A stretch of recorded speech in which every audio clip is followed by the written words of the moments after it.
নতুন Gmail ID কিভাবে খুলতে হয় তার জন্য আপনারা জিমেল আইডি লোগোতে ক্লিক দিবেন। আপনারা নিচের দিকে অ্যাড অ্যানাদার অ্যাকাউন্টে ক্লিক দিবেন।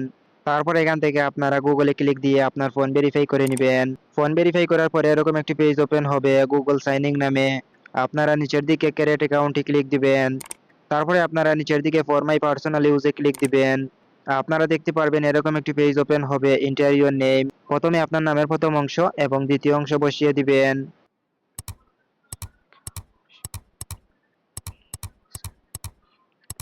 আপনার সম্পূর্ণ নাম বসিয়ে নেওয়ার পরে নিচের দিকে নেক্সটে ক্লিক দিবেন। তারপরে আপনারা দেখতে পারবেন enter your date of birth and gender. প্রথমে আপনার জন্মসাল বসিয়ে দিবেন।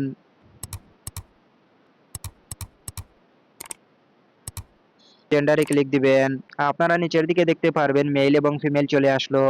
আপনি যদি মেয়ে হন তাহলে ফিমেল সিলেক্ট করবেন। আর আপনি যদি ছেলে হন তাহলে মেল সিলেক্ট করে নিবেন।